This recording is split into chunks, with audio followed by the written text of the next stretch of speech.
Hey folks, today is Friday, April 15th, 2022. As usual, it's me, Jake Baldino, here to talk about all the video game news. And yes, I know before you're going to say it, I need a haircut. It's really bad. This is what it looks like when you just don't have a barber. I have no one.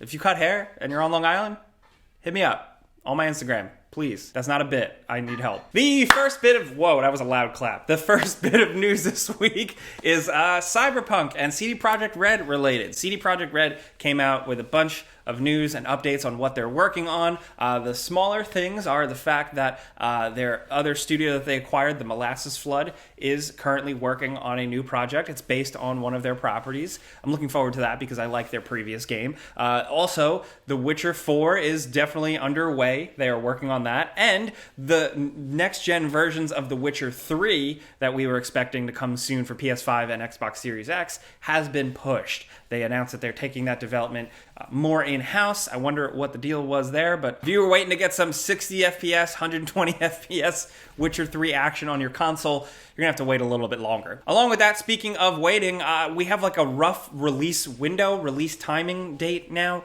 for Cyberpunk DLC, if that's something that you're interested in. The expansion is now officially coming in 2023. Now, considering how much the game did sell, which they also announced, and it is significant, I expect them to hopefully put a lot of time and resource into this expansion. For the people that are digging the game, which a lot of people have come back around on it thanks to the fixes, this could be interesting. And then there's the other side where people are rightfully skeptical of anything else they do in the future. It's going to be a wait and see approach. That being said, CD Projekt Red did say that the majority of like the fixing of Cyberpunk is done, and now it's going to be all about expanding and improving. Now in other news, we have a hot rumor about Naughty Dog's next game, thanks to a leaker or scooper. Now, as always, when we talk about these rumors and stuff, they are just rumors. So take this with a grain of salt, especially because we're kind of falling into like a slow season for gaming news, and people like to just run with anything they have or anything they hear just because it's so boring out on the landscape right now. We could use a morsel of anything. So now it is a quote-unquote PlayStation insider named Oops Leaks on Twitter saying that Naughty Dog's next game, which they have been working on, is a single-player game with a fantasy setting. It's in production, and Neil Druckmann isn't involved. Apparently he's working on something else. And that's it. That's all we know. That's all we have of that. Could be true, could not be true. It hit a headline, so we figured we'd acknowledge it here. It's really hard to even roughly confirm things like this, especially when it is ultimately just Twitter chatter. We've talked about this in the past. Also, fantasy setting is super broad. That can mean anything. What if it's a fantasy setting, a fantastical setting of the world of Jak and Daxter? The first game. What if they're bringing back Jak and Daxter? They're probably not. I'm crazy. Do you think they'll ever bring back Jak and Daxter? I think so. You think so? I don't think soon. I hope so. We need more cartoon games. Bring back cartoon games like mainstream AAA ones. Come on. Oh, and also in some smash hit crazy investment news, Epic Games now has a new $2 billion round of funding thanks to both the Lego Group, interestingly enough, and Sony. Sony has invested $1 billion to Epic for furthering metaverse efforts and whatever that stuff really ultimately is going to shake out to be. Now this, if you pay attention to the news, doesn't come as a complete surprise. Sony and Epic, there have been investments, there have been collaborations in the past from graphics and development and anything like that. So this is just a new unprecedented movement of wealth. Even if the metaverse itself still is kind of, it doesn't have necessarily one agreed upon definition or framework by any specific place. It's more of a big picture thing, and more companies are investing in it, and gaming companies definitely. Now, if that sounds like something that you're not interested in, or you think it's just going to immediately flop, the amount of money being pushed here, I don't know. I'm really curious to see what the hell happens. This is all so beyond me. I feel like I'm a simple man. I'm just sitting there like, when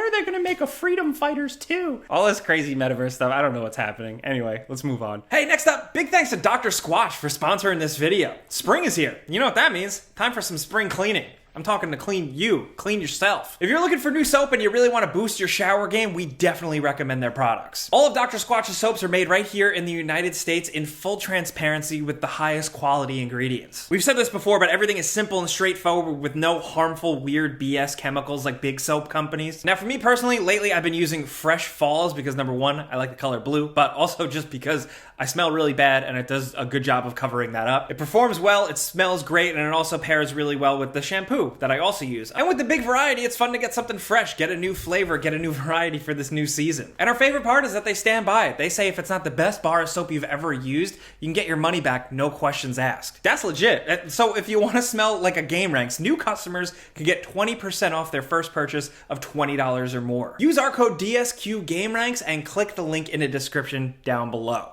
Have fun, go get clean, and thanks to Dr. Squatch for sponsoring our videos. Now, in other news this week, for me, it was a surprise announcement. Kingdom Hearts 4 has officially been announced. There was an anniversary celebration stream where we got the announcement of a new Kingdom Hearts mobile game, which is going to apparently have an open beta this year. It's got 3D graphics. You can create your own character. That's pretty cool. But a full-fledged Kingdom Hearts 4 is legitimately a thing. We got a trailer, we got gameplay, takes place in a new world, kind of kicking off of one of the endings of Kingdom Hearts 3. It's Sora in a more realistic world. His feet are normal. Why did they show his toes? We got a Goofy and Donald tease. There's a lot of speculation that they're bringing in their other Disney properties like Marvel and Star Wars, which I'm really curious to see where people land on this because I was a big fan of the first one, played the second one, then eventually kind of dropped off, wasn't deep in the fandom, played 3 to review, and the announcement of 4 didn't blow up my social feeds or anything. I don't know if it's gotten out there yet, or I don't know if the fandom is just smaller now. I don't know what the deal is. Maybe I'm just following the wrong people, but if you are a Kingdom Hearts person, I definitely want to know what you think of this. This game is stated by the creator to be a ways off, so it's going to be some time, but I definitely want to know what your temperature level is on this. Now we got some cool things linked in the description below, some stuff you should check out. The first is a trailer that dropped for another